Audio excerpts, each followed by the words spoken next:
Welcome to Awesome Alejandro Reviews. Today we're going to take a look at this, the Echosmile 7-inch tabletop smokeless fire pit. It's stainless steel.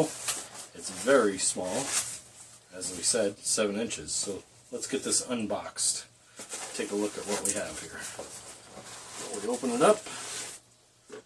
Looks like we get a set of instructions, which it looks like it has a little bit of assembly required. Let's get that box out of here. We've got the main unit here, all wrapped up. Looks like it comes with a screwdriver to be able to put it together. And I'm going to have to mangle this stuff by hand because I didn't bring a knife with me. That's okay, we'll make do. Take that one. Here's our base. Inside here, we've got the main unit. Packaged nicely. Comes with some foam in it to keep it from getting dented or banged up.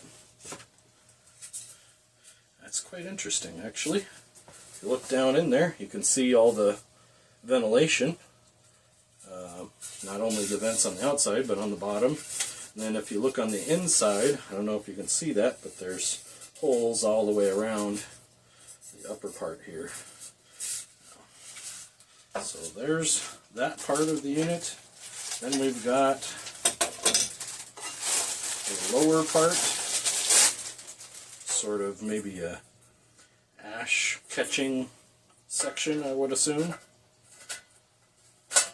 Not sure exactly how that goes together. I would assume it just kind of slides in. It's a little bit finicky, so we'll give that a second here and look at our instructions before we get too excited here. It appears these are some more parts for the base, which they're wrapped up really well, and I'm regretting not having a knife now. But, like I said, we'll make do.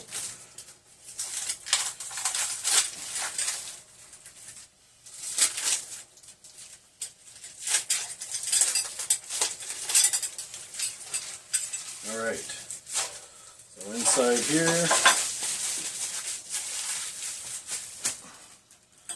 we've got a triangle made out of metal, looks like stainless steel.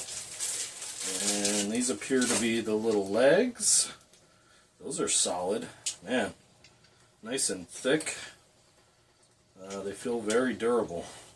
That's a very good sign for the rest of this. There's our 3 little legs. And a very long bolt here. So yeah, I think I'm going to look at the instructions here real quick.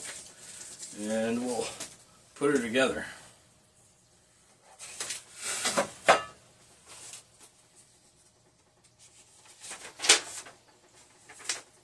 Wow, those are simple instructions. You've got 9 steps. Just that little bit of text there, and those 3 pictures, aside from the finished one. So, please do not touch or move stove while using. It may cause burned. I love the typos in these things. The poor translations.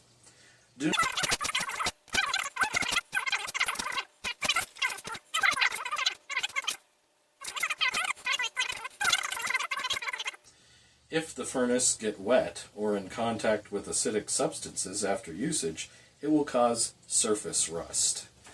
Okay, well that's good to know. They at least let you know that there could be a problem with rust if it gets wet. So that's a little bit of a bummer because, I mean, obviously it's the type of thing that you're going to use outdoors.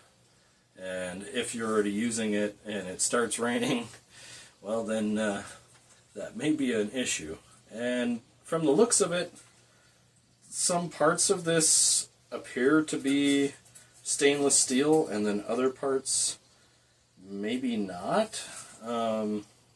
This bottom plate, I think it's stainless steel, but it doesn't look like a high quality stainless steel, and it's been, of course, welded in these few spots here, which that heat treating has made the finish not be a stainless steel finish, a normal one anyway, in those particular spots. So that could be an issue as far as where it would start rusting.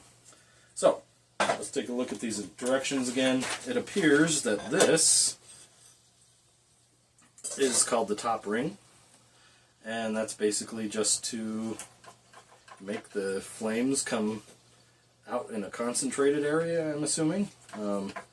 I would assume that you're going to take that off to load the wood up with, or load the stove up with wood before you get it going nice and hot, and then you drop that in there to probably help with the smokeless effect.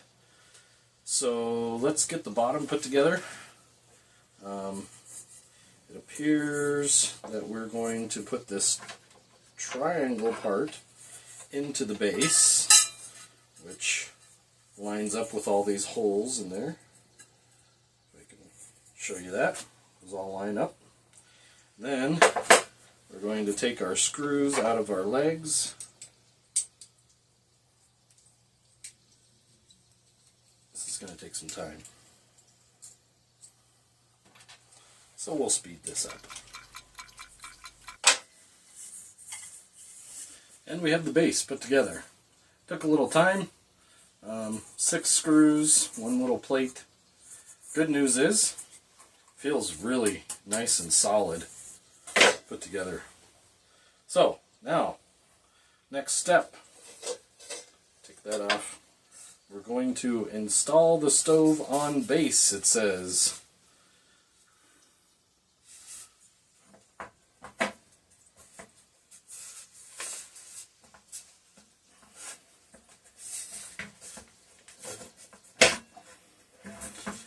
This is a very, very tight fit. Very tight.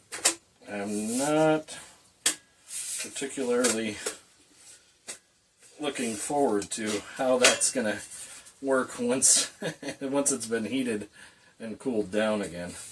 And then, of course, they have you putting this screw in there, this bolt, which to me is extremely overkill, because you're going to end up with ash in this bottom part here, you know, from these vents.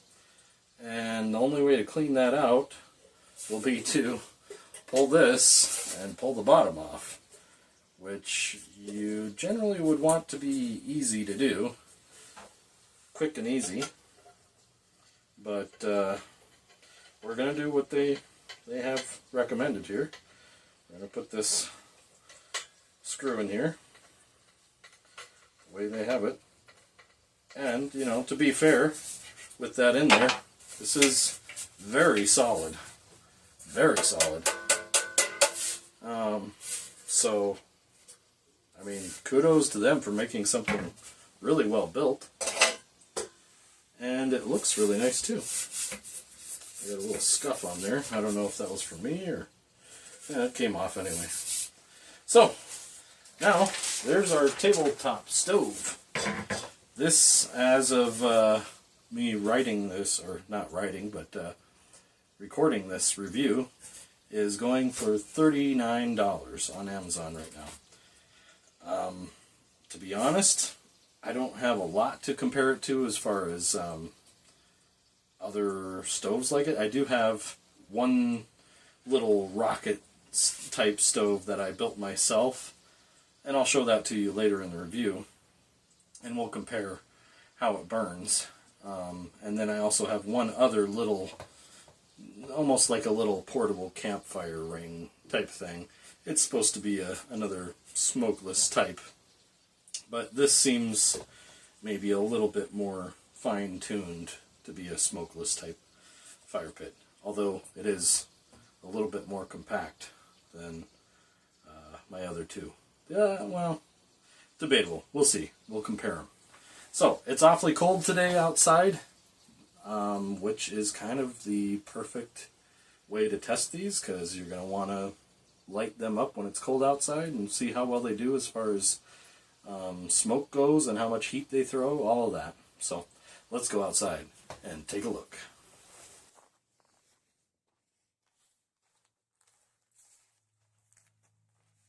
So, now we're outside, and what I've set up for you here is a little comparison.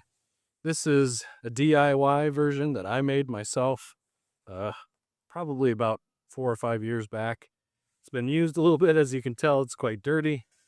All this is basically a decorative vase that I found at Goodwill, and a small, this was like I think either a candle holder or something like that. And I drilled the holes in it myself. So you've got the breather holes around the top and the bottom. And inside, I used a can, which I put in there to separate and give a little lift in the bottom, which I drilled a bunch of holes in as well for air movement. And then in the bottom of this, there's a hole. So that's the DIY version. Here is obviously the version that we were just talking about. And here's another version that I picked up, I want to say sometime last year. May have been early on in spring of 2024, I think, when I got that one. I'm not real sure what the price was on that. I think it's pretty comparable to this one. So it'll be interesting to see how that compares. But what I've got set up here is we've got a piece of fat wood. Each one of these is a fire starter. I've got a couple pieces of oak here. They're all roughly the same size. And then I picked up some sticks out of my yard, tried to divvy them up as evenly as I could. But as you can see, each one has a different size capacity as far as the amount of fuel you can put in there, with my DIY version being the largest, but has the smallest capacities. And then we've got, obviously this one in the middle, a little bit smaller, but deeper. And then I should say a little bit smaller than this one, not this one.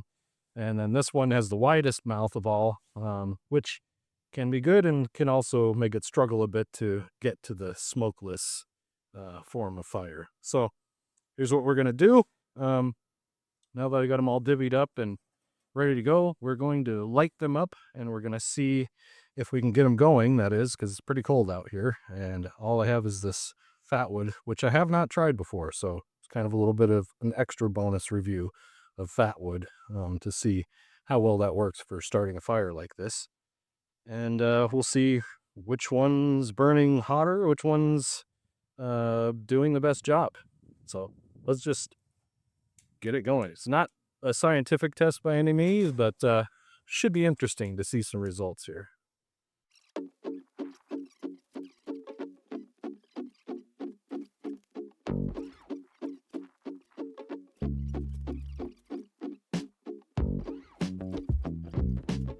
Oh, other thing, while we're waiting for these to get going, I have a can here full of wood pellets for heating, like for a wood pellet stove.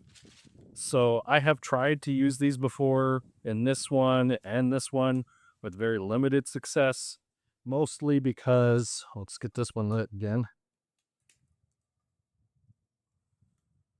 Mostly because the breather holes in the bottom of these units tend to be small and far apart from each other. And therefore, when you put these pellets in there, they either want to fit into the little holes, or they're not close enough to a hole to get air so that they'll burn. So they're kind of tricky to use in these. I've still tried, like I said, but and just as I feared, this one's having a hard time staying lit because it's got such a wide mouth to it. Obviously, with this one, I can't put the ring on yet, so we're going to have to wait until things burn down a bit before we can really test it in its full ability. Reason for putting the oak in is because it will burn a lot longer, obviously, but it should give some depth as far as once it burns down, we'll have some coals, and then hopefully we're able to use the pellets once there are some coals so that they'll keep the pellets going. Because like I said, that's a problem in these stoves. They tend to not really want to keep burning because of the air intake of the stoves. So we'll just have to see how that goes. So I'm going to step back, and as long as this one stays lit, we're going to let it continue to burn for a while. We'll come back, see how things are going once things have burned down a little bit.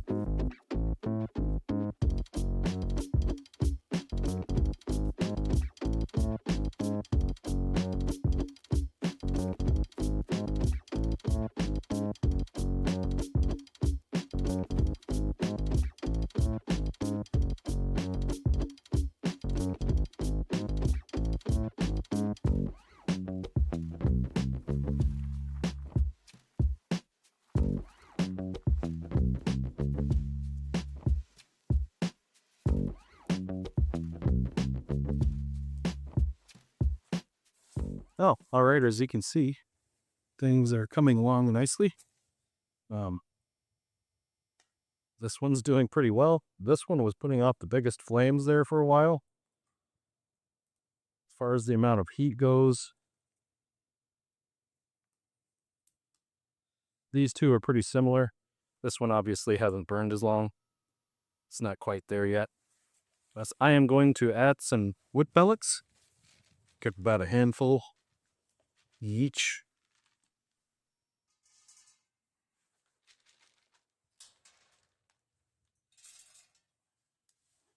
And might as well, even though it's not there yet, we're adding in there. And now that this has burned down far enough, I think we will attempt to put this ring on. See how that goes. We'll see. Now I can actually see my homemade DIY version has gotten hot enough to where the flames are actually coming out of the vents around the top, which is what makes it a smokeless fire pit. It does take some time on all of these. They got to heat up hot enough to where the air is getting circulated through the outside, comes through really hot, and then it lights everything on fire. That's how you get the smokeless effect. This is actually making a really pleasing looking flame coming out the top here. It's much more controlled, I'm noticing already, than my own DIY version. It's actually less susceptible to the wind, it seems, too. It's a little windy up here. You could probably tell through the sound. So, let's let it continue for a little while.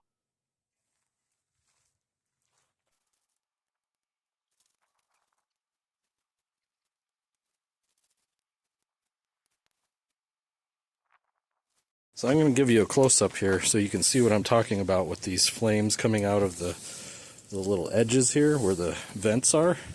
You can kind of see those fingers there. Now, if we look in here, you can see the perforations along the edge. I'm not really seeing any fingers. There are some right there along the top of that piece of wood in there, but it's not quite heated up enough yet, I don't believe. This one, obviously, not even close yet. Still got a ways to go. And it burns through fuel a lot quicker because it's larger size as far as the amount of fuel you can get in there. It is impressive how much flame we're getting out of here because at this point all I can see that's on fire is the oak. That's the only thing left in there. In fact, I may want to add some more pellets to that one. This one, there's still quite a bit of coals from the smaller sticks in there. So, I mean, so far, from what I can tell, I would say that this one This homemade version is a little more efficient as far as the amount of wood that you're going to have to use. This one you're going to use a little bit more wood, but it's more windproof, that's for sure. And it seems to burn really nice. This one is my least favorite so far. So we'll see how things go.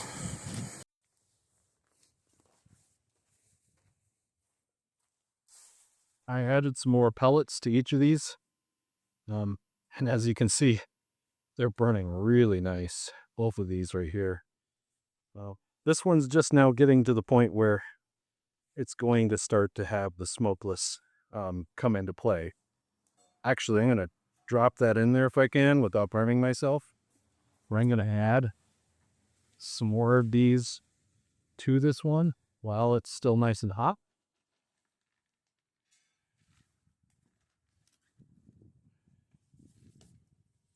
See, it's a problem with that one. The wind gets to it really easily because it's got such a wide mouth. Plus, you have to build up a lot more coals in the bottom in order to keep things going. So it's just inherent with the design of this one. It's not that it's a bad stove. It's just not my personal favorite because of the fact that you have some drawbacks there. But I mean, you have the ability to use larger pieces of wood, larger sticks.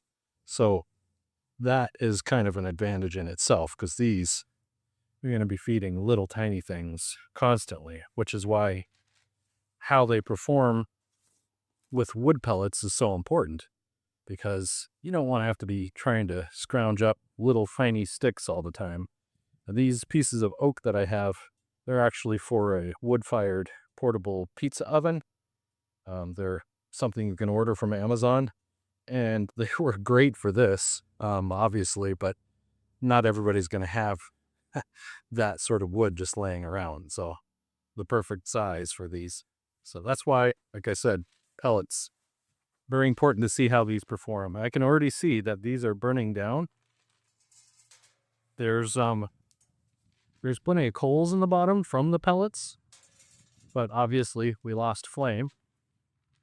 So we're going to add some more, see if we can't get the flame back, because once they go out, if you don't get that flame back fairly quick, you're going to end up with no flame, and then they're just out. So that's a downside to the small ones, is they don't burn really long. You have to feed them quite off. We're getting a little flame back here. It was hot enough. It's the advantage of having the oak in there. You have coals that are hot enough to keep the flame going. And there we got this one back too. So I would suggest, seems like they are doing well with the pellets so far. If they continue to work like that, these are the way to go with these kind of stoves. Build a bed of coals and then keep feeding them if you want them to keep burning, you know. I guess the good part about the fact that they burn out quick is you don't have to wait forever for your stove to burn out and cool off if you're getting ready to go somewhere. Especially in cold like this. It won't take that long for it to cool off once it's done burning. Well, we're right back to some nice flames right here. That didn't take long at all. I'll add some to this one while I still have some flame here. Burning through those pellets pretty fast. It really is.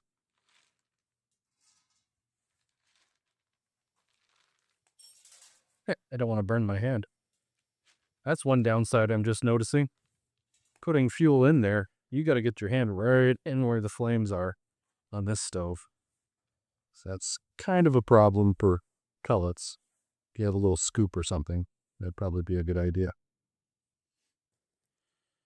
Some nice flames coming out of there. Very little smoke. Actually, no smoke. This one, I accidentally got some pellets on the lip there, as you can see. But when we look down in there, you can actually see the heat coming out of those vents now. So we are getting the smokeless effect there and quite a bit of flame here. This must be 10 inches of flame, 8 to 10 inches at times. So it's burning pretty good. Actually, it just lit these pellets on fire just outside. So that's not going to be good. This one, it's actually doing quite well now. And you can see a little bit of flame coming out of those vents, but takes a lot more effort to get there.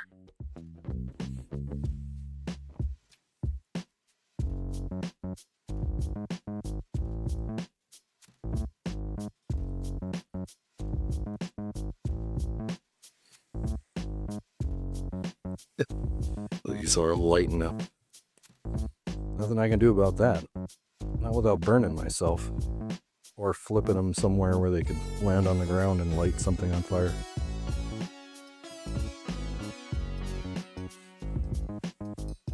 Well, that's it, folks. We're going to call it.